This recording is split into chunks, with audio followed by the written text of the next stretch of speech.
안녕하세요. 월가월부 미국 주식 다이어리 미주다의 김인호입니다. 여러분 다들 주말 잘 지내셨나요? 요즘은 한국이나 미국이나 주식시장 변동성만 좀 크고 자꾸 경제 침체 이야기만 나와서 재미가 없는 것 같아요. 그래도 이번 주는 이래저래 행사는 많은 주간입니다. 우선은 이번 주에 다보스 포럼으로 유명한 세계경제 포럼 WEF가 열리는데요.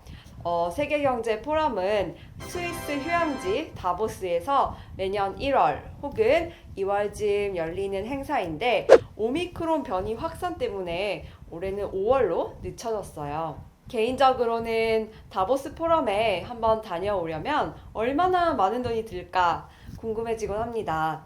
각국 고위 관료들과 또 기업 최고 임원들이 모이는 자리이다 보니까 다들 돈은 많겠지만 물가가 비싸기로 유명한 스위스이다 보니까 한번 가려면 돈이 상당히 많이 들 것 같아요. 어쨌거나 올해 다보스 포럼 주제는 전환점에 선 역사라고 합니다. 중국발 코로나19 바이러스와 또 러시아, 우크라이나 간 전쟁 이후에 세계화의 종말이라는 말이 나올 정도로 지금의 세상은 불과 2년 혹은 3년 전과 크게 달라진 것 같죠? 다보스 포럼이 유명한 국제 행사이긴 한데 사실 우리에게는 중요한 이벤트가 이번 주에 또 있습니다. 바로 이번 주에 한국은행이 기준금리를 정하는 것이죠.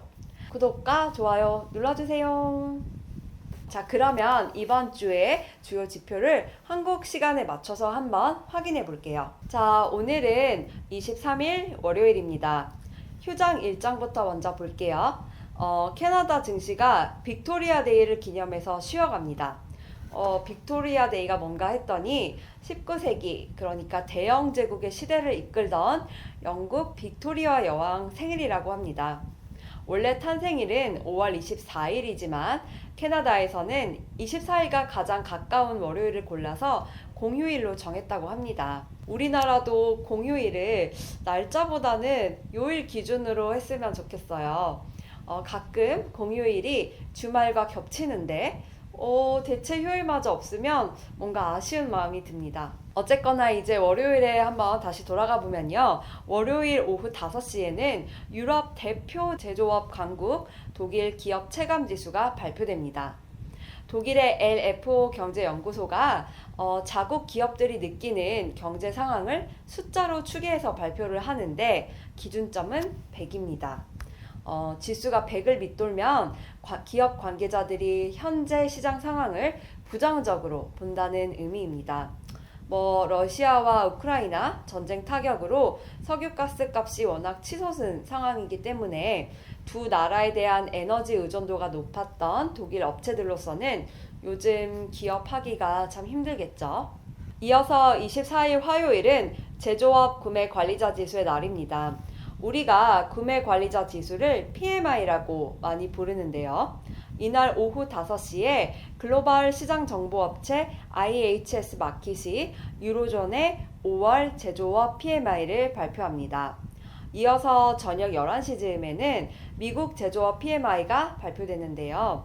구매관리자 지수, 그러니까 PMI는 기준점이 50인데 50을 넘으면 경제 분위기가 좋고 50을 밑돌면 경제 분위기가 안 좋다고 해석을 하곤 합니다. 간단히 리마인딩을 하자면 구매 관리자 지수는 요즘 시장 분위기에 대한 기업 구매 담당자 설문조사입니다. 예를 들어서 건설사에서 자재 구매를 담당하는 부장님에게 요즘 시장 분위기 어떤가요? 또는 원자재 가격은 얼마나 오르내리나요? 또 주문은 많이 들어오나요?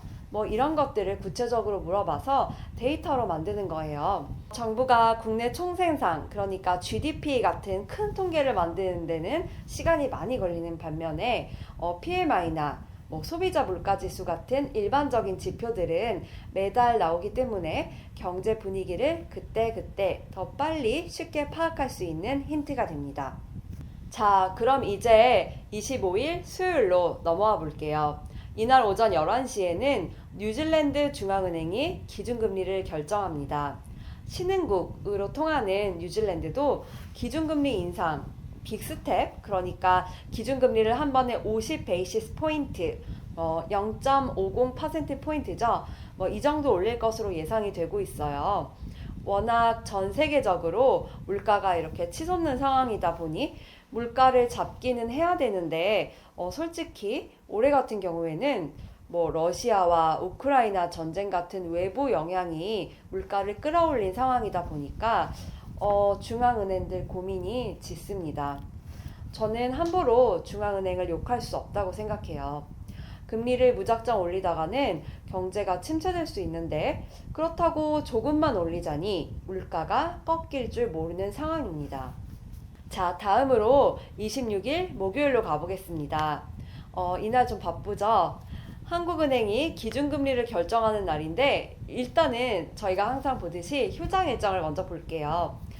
이날은 스위스와 인도네시아 증시가 예수 승천일 기념으로 쉬어갑니다.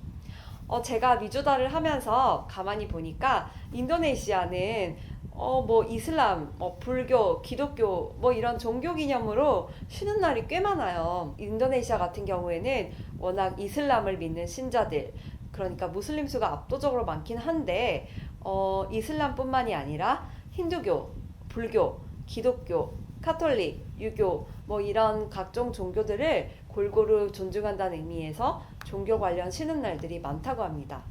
다시 지표로 넘어와서 이날 새벽 3시에는 미국 중앙은행 연방준비제도, 연준이 5월 초에 열었던 연방공개시장위원회 FOMC 회의 기록을 공개합니다. 회의록의 포인트는 연준 위원들이 기준금리 인상 폭과 양적 긴축 규모에 대해서 얼마나 엇갈린 의견을 냈는지 분위기를 보는 겁니다. 사실 이미 중요한 것들은 FOMC 회의 당일날 제롬 파월 연준 의장이 다 얘기를 했지만 그럼에도 불구하고 구체적인 의견이 어땠는지를 보면 다음번 FOMC 회의 분위기를 살짝 짐작해 볼 수 있겠죠. 다음번 FOMC 정례 회의는 현지 시간을 기준으로 6월 14일에서 15일 이틀 동안 열립니다. 그리고 사실 26일 목요일에 가장 중요한 이벤트, 사실 한국인들에게 가장 중요한 이벤트인데 그건 바로 한국금융통화위원회의 기준금리 결정입니다. 이번 금융통화위원회는 이창용 신임 한국은행 총재가 취임한 이후에 처음 주재하는 정책회의입니다.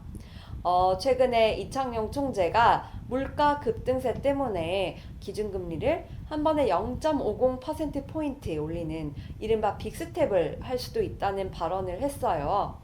이대로라면 지금 연간 1.50% 수준인 기준금리가 2.00%로 인상될 수가 있습니다. 미국 연준뿐 아니라 브라질 등 다른 신흥국 중앙은행도 앞다퉈 빅스텝을 하고 있기 때문에 우리나라도 비슷한 경로를 밟을 가능성이 높겠죠. 자, 그리고 이번 주의 마지막 날은 27일 금요일입니다. 이날은 미국 상무부가 4월 개인소비지출 물가지수, 그러니까 PCE를 발표합니다. 미국에서는 일반 소비자 물가지수, 그러니까 CPI보다는 개인소비지출 물가지수, 그러니까 PCE를 활용하는데요. 두 지표 간의 차이는 이전 영상들에서 한번 짚고 넘어갔기 때문에 오늘은 생략할게요. 어쨌든 이번 4월 개인 소비지출 물가지수 PCE가 높게 나오면 연준이 기준금리를 자이언트 스텝, 그러니까 한 번에 0.75%포인트 올릴 것이라는 투자자들의 불안감이 더 커질 수밖에 없습니다. 3월에는 개인 소비지출 물가지수가 1년보다 6.6% 오르는 바람에 40여 년 만에 최고치를 기록했는데요. 4월에는 또 어떨지 모르겠습니다. 살짝 낮아지거나 높아질 수 있긴 하지만 비슷하게 높은 수준을 유지하겠죠. 전반적으로 요즘 물가가 너무 올라서 사실 소비 심리가 안 좋습니다. 이날 저녁 11시에는 이런 소비 심리와 관련해서 미국 미시간 대학이 5월 미국 소비자 심리 지수를 발표합니다. 4월에는 59.1이었는데 5월도 비슷한 수준일 것으로 예상이 되겠죠. 여러분들이 잘 아시다시피 소비자 심리 지수는 기준점이 100입니다. 수치가 100보다 높으면 소비 심리가 낙관적이라는 뜻이고 다만 이 숫자가 작아질수록 소비 심리가 나빠졌다고 해석합니다. 미시간 대학이 집계한 4월 소비자 심리 지수는 59.1이었어요. 별로 좋지 않았죠? 좋아요와 구독! 자, 오늘은 여기까지입니다. 이번 주에도 여기저기서 연준 위원들이 기준금리 인상 혹은 양적 긴축, QT와 관련해서 공개 발언을 할 수 있기 때문에 항상 주목해줘야 할 것 같고요. 그러면 우리는 다음 주에 또 만나요.